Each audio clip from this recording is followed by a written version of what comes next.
आलस से कैसे बचे तो जानते हैं इस कहानी के माध्यम से। एक बार एक बहुत आलसी लड़का एक महात्मा के पास जाता है और उनसे पूछता है कि मुझे आलस क्यों आता है। फिर महात्मा उस लड़के को उत्तर देते हुए कहते हैं कि आलस आने के दो कारण होते हैं। पहला कारण यह है कि जीवन में कोई बड़ा लक्ष्य न होना। दूसरा कारण है हमारा मन और हमारा शरीर कैसे काम करता है उसकी समझ ना आना। दोस्तों, महात्मा जी कहते हैं जिसके जीवन में कोई बड़ा लक्ष्य नहीं होता है उसके जीवन से आलस कभी जा ही नहीं सकता। जिसके जीवन में कोई लक्ष्य तो है लेकिन उसे अपने शरीर और मन की समझ नहीं होती है और वह आलस की चपेट में आ जाता है। दोस्तों, हमारा मन बहुत चंचल होता है और यह हमें मूर्ख बनाने में ज्यादा समय नहीं लगाता। अगर तुम ध्यान करना चाहते हो तो यह तुम्हें ध्यान करने के लिए मना नहीं करेगा। ये तुमसे कहेगा कि ध्यान करना सुबह में बहुत अच्छा होता। अब न तो तुम सुबह खुद उठ पाओगे और ना ही तुम ध्यान कर पाओगे और यह कभी भी तुम्हारा विरोध नहीं करता बल्कि यह तुम्हें मूर्ख बनाता है। और कमाल की बात यह है कि तुम बनते हो। फिर वो लड़का महात्मा से पूछता है तो फिर इसका समाधान क्या है। फिर महात्मा जी कहते हैं जो यही तुम्हारे साथ कर रहा है वही तुम इसकी साथ करो, यानी कि तुम्हारा मन तुम्हें मूर्ख बना रहा है तो तुम उसे मूर्ख बनाओ। जब तुम्हारा मन तुम्हें कहेगा कि कुछ देर सो जाता हूँ, इसके बाद काम करूंगा, तो तुम उससे कहो कुछ देर क्यों ज्यादा सोऊंगा लेकिन उससे पहले काम पूरा करूंगा। तुम्हारा मन तुमसे कहेगा आज स्वादिष्ट भोजन खा लूंगा, तो तुम तुरंत उसे कहो कि स्वादिष्ट ही क्यों, अति स्वादिष्ट भोजन खा लूंगा लेकिन उससे पहले 1 घंटा व्यायाम करूंगा। फिर उस लड़के ने महात्मा से पूछा लेकिन कब तक मैं अपने मन को मूर्ख बनाऊंगा। फिर महात्मा जी उस लड़के की शिकायत है जब तक तुम अपने आलस्य से मुक्त रहना चाहते हो तब तक तुम्हें अपने मन को मूर्ख बनाते रहना होगा। फिर वह लड़का पूछता है कि कभी कभी तो ऐसा होता है कि मुझे अफसोस होता है कि मैं अपने जीवन में कुछ नहीं कर पा रहा हूँ क्योंकि मेरे शरीर से ही कुछ करने का मन नहीं करता।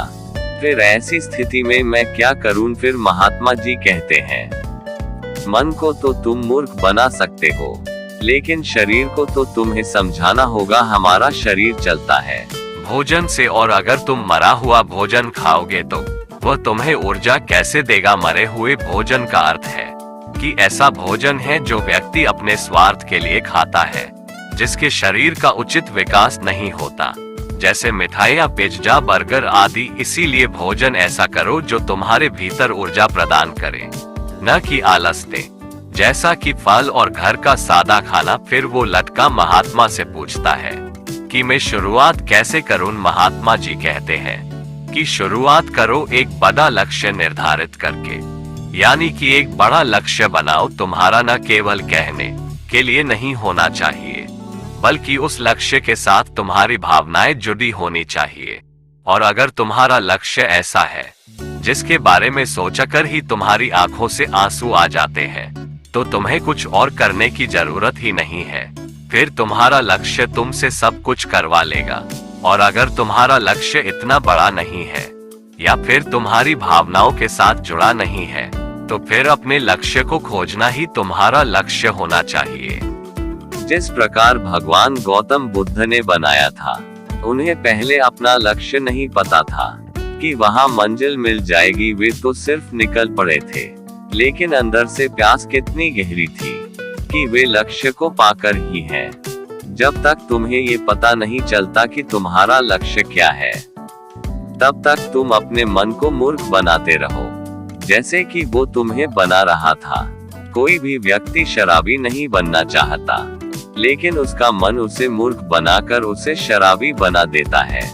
एक बात को तुम हमेशा याद रखना, जब तक तुम बुद्धि से ऊपर उठकर बुद्ध नहीं हो जाते तब तक तुम्हारे पास 2 विकल्प हैं। या तो तुम अपने मन के द्वारा मूर्ख बनो या तुम्हें इसे मूर्ख बनाओ, बीच का कोई रास्ता नहीं है। फिर वो लड़का कहता है ये तो आसान है, मन मूर्ख बनाया जा सकता है। वे महात्मा जी मुस्कुराते हैं और कहते हैं कि आसान भी तुम्हारे मन को ही लग रहा है।